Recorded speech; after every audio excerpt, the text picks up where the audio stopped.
بسم الله الرحمن الرحیم. ستړي مشه ورځ مو نیکمرغه. خدای دې وکړي چې روغ او جوړ اوسئ. این غلط است. گرامر ثبوت میشه. من که 40 میگم این از کجا پیدا میشن؟ سلویخ توری لکومه پیدا کیگی؟ مونگا 28 توری 28 عربی دی علی بیتی سی جم قاعده بغدادی که تاسو ګورئ قرآن عظیم نشان چې په لیکل شوی دی دغه څو توري دي دا عربي 28 توري دي. څلور توري په پښتو دري کې معلوم دي یا شریک دي. چپ گژ پیچ ژ گاف پی چی ژ گاف دا د دري او پښتو ترمنځ شریک شو. دري ټول څو توري شو 22 دا دري ژبې 22 توري شو. اما پښتو اته توري ځانګړي دي خاص دي. حروف خاص زبان پشتو ای 8 دانه هستند. ت، س، ز، دال، ر، گ، ښ، ن. این نه د دری است نه د عربی. به این خاطر این حروف خاص زبان پشتو میگم. 32 جمع 8 چند شد؟ 40. این 40 را فونیم میگم. 40 توری میگم. توری حروف توری یا دری حروف میگم. ای توری حروف 40 حروف شد. ولی صداها بیشتر میشه. آوازونه ډیریږي ګورئ. موږ وایو پښتو کې یا په څو ډوله ده؟ 15 ډوله ده. واو وایو واو په څو ډوله دی؟ 3. ګورئ هغه پخوانیو ګرامرو کې دي یا ځینې استادانو اوس په مکاتبو کې ورته وایي 4 ډوله دي. 4 کوم دي؟ په کانکور کې 3 جواب دی.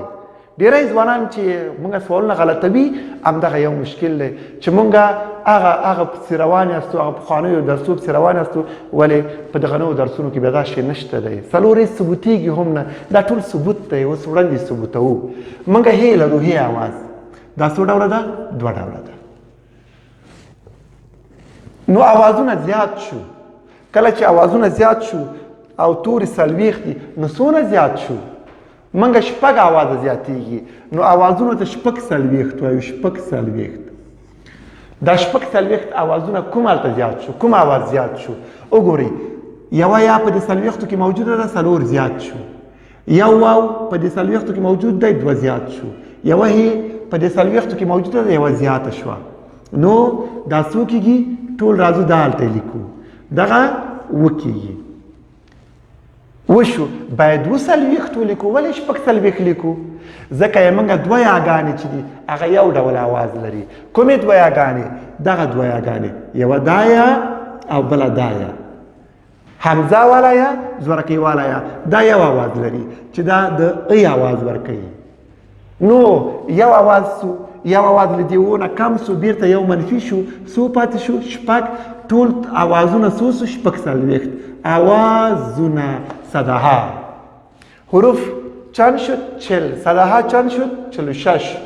ولی اگر در کانکور 40 و 46 نبود باز چند میآید؟ ای 30 میآید ای 36 میآید. چرا؟ به خاطری که یک سوال دیگه در کانکور جور میشه. و سوال چی است؟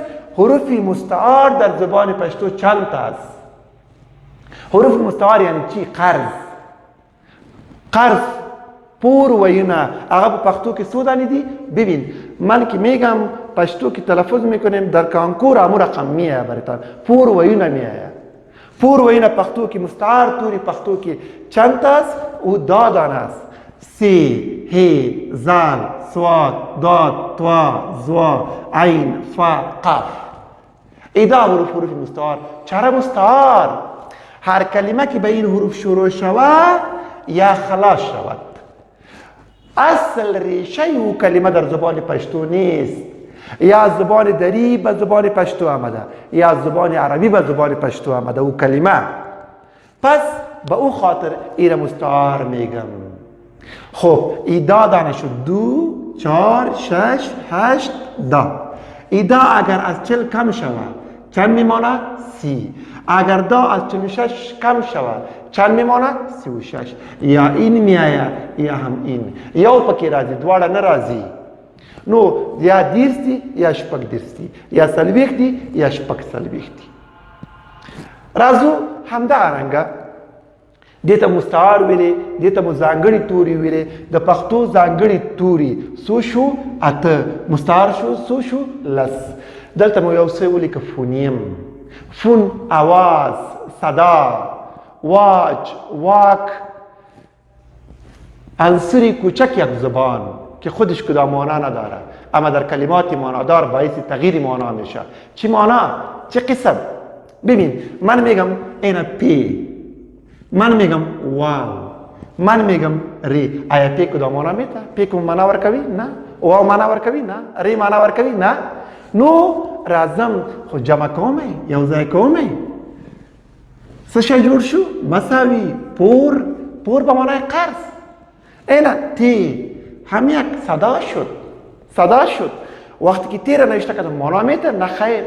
چه رقم تعریف میکنیم؟ ببین اینا عنصری کوچکی یک زبان که خودش کدام معنا نداره اما در کلمات معنادار باعث تغییر معنا میشه.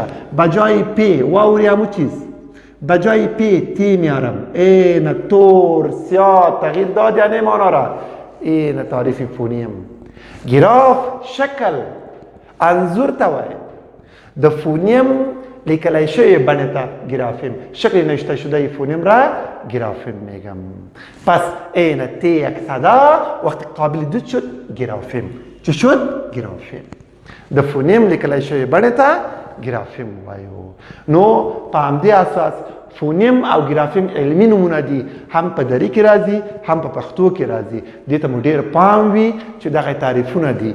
نو موږ چې تر اوسه درس ویلې ژبه مو تعریف کړه، د پوهولو راپوهولو وسیله ده. تو الفبا د ټولو سمبولونو نښو مجموعې ته وایو چې د ژبې اوازونه د هغې په واسطه رسمیږي. پښتو کې اوازونه توري 40 یا 10، اوازونه شپږ 40 یا شپږ 10 دي. فونیم ژبې تر ټولو کوچنی عنصر چې په خپله کوم معنا نه لري، په مانیزو کلمو کې د معنا بدلون سبب ګرځي. د فونیم لیکلی شوی بڼې ته وایو ګرافیم. پښتو ځانګړي توري 8 دي. پښتو کې مستعار توري هغه 10 دي. پښتو یاګانې 15 دي. پښتو واوونه 3 دي. پښتو کې هیګانې اوازونه هغه 2 دي. نو دغه د نن ورځې درس د اولې جلسې درس تر دوهمې جلسې مو په بخون کې لا یزال خدای سپارم.